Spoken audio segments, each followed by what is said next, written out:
Hello students, starting with our next topic यानी कि हमारा जो 7.3 आज हम स्टार्ट कर रहे हैं वो है आपका लीडरशिप। 7.1 में आपने डायरेक्टिंग का मीनिंग जाना, उसके फीचर्स, उस कंसेप्ट को स्टडी किया। 7.2 में आपने मोटिवेशन स्टडी किया, जिसमें आपने मेनली आपका Abraham read hierarchy theory, non financial and financial incentive study की। आज का हमारा जो टॉपिक है वो है लीडरशिप। एक पर्सन अपना जो मैक्सिमम पोर्शन है वो अपना कर लेता है, यानी कि उसकी एबिलिटी के अकॉर्डिंग काम कर लेता है। अब जो विलिंगनेस था वो मोटिवेशन और आपकी लीडरशिप से आपके अंदर उसके अंदर वो विलिंगनेस आती है। मोटिवेशन हम स्टडी कर चुके हैं कि आप मनी दे करके या नॉन मॉनेटरी फॉर्म्स में उनको कुछ इंसेंटिव्स दे करके अपने एम्प्लॉयज़ को मोटिवेट करते हैं। पर जब बात आती है इन्फ्लुएंसिंग की कि आपको किसी का बिहेवियर चेंज करना है, तो वो चीज़ है आपकी लीडरशिप। तो अगर मैं इसको डिफाइन करूँ तो ये क्या है कि आपके पास it refers to influencing others, कि आपको दूसरों को प्रभावित करना है। You have to make an impact on others. किस तरीके से इम्पैक्ट करना है? In such a manner to do what the leaders wants them to do, कि आप उनसे वही काम करवाएंगे जो आप करवाना चाहते हैं, उसको इन तरीके से इन्फ्लुएंस करना है। तो लीडरशिप क्या है? एक इन्फ्लुएंसिंग प्रोसेस है। और लीडर कौन होता है? एक वो पर्सन कि आपके पास एक ऐसा पर्सन है जिसके पास एबिलिटी है दूसरों को इन्फ्लुएंस करने की, दूसरों को प्रभावित करने की। तो लीडरशिप क्या है? इन्फ्लुएंसिंग प्रोसेस, जिसमें लीडर अपने फॉलोअर से वही करवाएगा जो वो करवाना चाहता है। और लीडर कौन होता है? एक ऐसा पर्सन जिसके अंदर इन्फ्लुएंसिंग पावर होती है। अगर हम फीचर्स की बात करें लीडरशिप में, तो फर्स्ट पॉइंट है it is an influencing process, कि आप दूसरों के ऊपर इम्पैक्ट जमा रहे हो। और वो इम्पैक्ट कैसा है? लॉन्ग लास्टिंग है। आपका इन्फ्लुएंस इस तरीके का है, आपका इफेक्ट इस तरीके का है कि आप जो करवाना चाहेंगे आपके फॉलोवर्स वही करेंगे। तो आपका जो लीडरशिप है वो इन्फ्लुएंसिंग प्रोसेस है, इम्पैक्ट डालने वाला प्रोसेस है। नेक्स्ट है बिहेवियर चेंजिंग प्रोसेस। देखिए, मेरा अगर रूड बिहेवियर है या मेरा अगर आपका नेगेटिव बिहेवियर है और एक मैनेजर मेरे को एम्प्लॉय की तरह से ट्रीट करके, और उसको पता है कि मैं नेगेटिव ज़्यादा हो जाती हूँ, तो वो मुझे बिना पता है मेरा बिहेवियर इस तरीके से चेंज कर देगा कि मैं पॉजिटिविटी की तरफ बढ़ने लग जाऊँगी। तो लीडरशिप में एक मैनेजर क्या करता है, जब वो एक लीडर का रोल प्ले करता है तो वहाँ पे वो बिहेवियर चेंजिंग के ऊपर फोकस करता है कि मुझे पता है इस बंदे के अंदर पोटेंशियल है बट ये नेगेटिव सोच रहा है, पर इसका बिहेवियर चेंज करना है। तो वो चीज़ क्या है? आपका बिहेवियर चेंजिंग प्रोसेस है। जैसे आपके टीचर्स आपके साथ करते हैं कि बच्चे का पता है हमें पोटेंशियल, बट बच्चा डिस्ट्रैक्टिंग है, तो उसको बस थोड़ा सा हमें इन्फ्लुएंस करके उसको पॉजिटिव ट्रैक पर लेकर के आना। नेक्स्ट है interpersonal relationship between leader and followers. ये इंपॉर्टेंट पार्ट होता है आपके लीडरशिप का। एक पर्सन है, वो लीडर है मिस्टर एक्स, और उसके 50 फॉलोअर्स होंगे तभी तो वो लीडर कहलाएगा। अगर ये फॉलोअर्स हट जाएं पिक्चर में से तो फिर इस मिस्टर एक्स का कोई काम ही नहीं है, ये किसको बोलेगा? Follow me. तो इंटरपर्सनल रिलेशनशिप होता है आपके फॉलोअर और आपके वर्कर्स का। उनका एक कॉमन गोल होता है। आपके पास वो लीडर जो है वो चूज किया जाता है उस पूरे ग्रुप में से ही, और फिर वो जैसे जैसे लीडर कहता जाता है वैसे वैसे फॉलोअर्स करते जाते हैं। बिना फॉलोअर्स के लीडर का कोई एग्जिस्टेंस नहीं है, एंड बिना लीडर के फॉलोअर्स का कोई एग्जिस्टेंस नहीं है। फिर लीडर ही नहीं है तो फॉलोअर्स नहीं कहलाएंगे, और फॉलोअर्स नहीं तो लीडर ही नहीं होगा कोई पर्सन।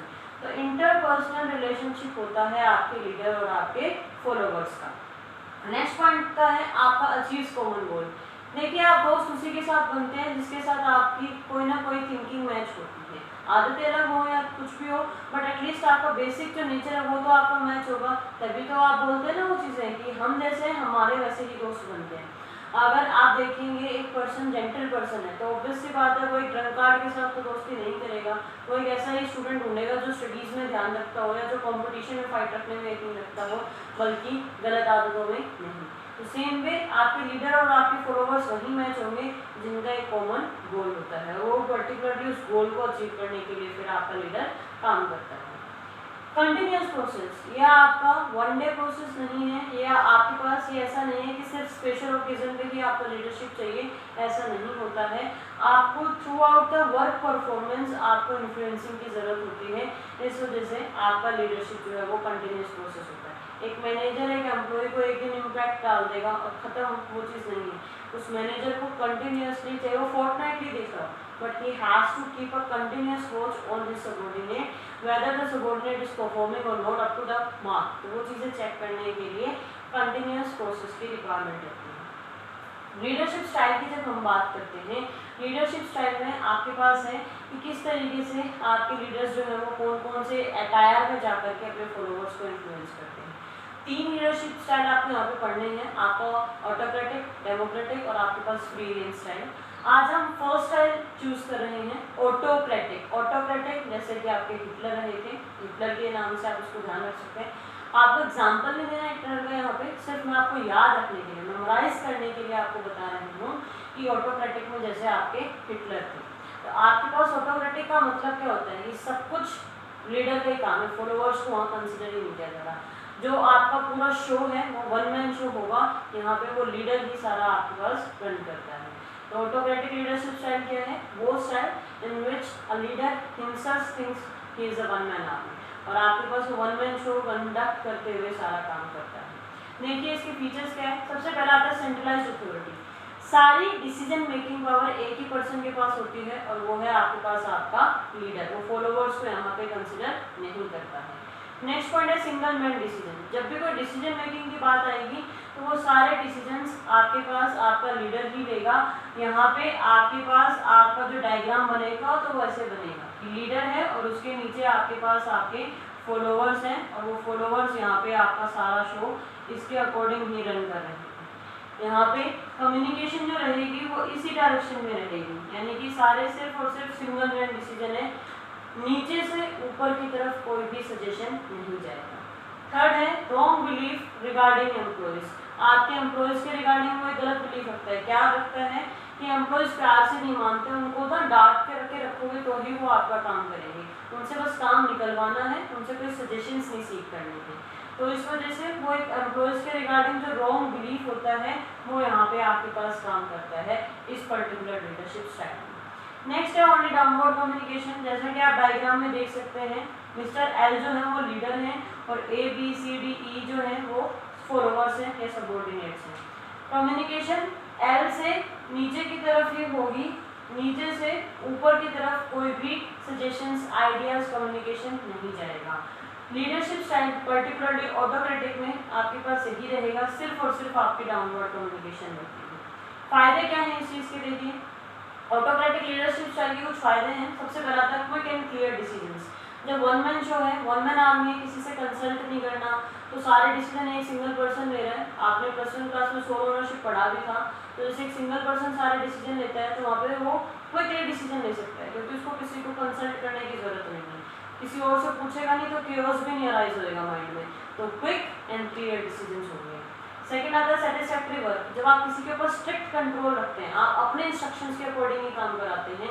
जैसे आपके घर पे अगर काम वाले भाई आते हैं और आप उसके साथ स्ट्रिक्ट प्रॉपर के करोगे, ये कोना साफ करो, रोजाना झाड़ो, ये काम करो, तो ऑब्वियस सी बात है you will gate satisfaction. And if you don't get satisfaction, आप उस मिनट को हटा देंगे। तो सिंपली जब आप किसी के ऊपर स्ट्रिक्ट कंट्रोल करके काम करवाते हैं तो you will get the satisfactory result. Next है necessary for less educated employees. यहाँ पे ये साइड उन एम्प्लॉयज के लिए बहुत अच्छा साबित होता है जो कम पढ़े लिखे हैं, क्योंकि जो पढ़ा लिखा होगा वो मैच्योर भी होगा, समझदार भी होगा, he know how to handle a particular situation. But as educated person वो नहीं जानता है कि चीज़ों को किस तरीके से डील करना है या किसी पर्टिकुलर पर्सन के सामने किस तरीके से बातें करनी है। तो उस केस में उसका जो लीडर होगा वो कमांड ले लेगा कि तुम पीछे हटो, मेरे को चीज़ें संभालने दो। तो लेस एजुकेटेड एम्प्लॉयज़ के लिए आपका फिर वहाँ पे बेनिफिशियल हो जाता है, ऐसे एम्प्लॉयज़ जिनको चीज़ें नहीं आती हैं। इसके एडवांटेज, सॉरी इसकी लिमिटेशंस और आपकी सुटेबिलिटी। ये सुटेबिलिटी बहुत इंपॉर्टेंट है इन तीनों लीडरशिप स्टाइल्स की, वो हम करेंगे आपके पास आपके नेक्स्ट वीडियोस में, और बाकी दोनों लीडरशिप स्टाइल भी नेक्स्ट वीडियोस में। Till then stay home, stay safe, thank you.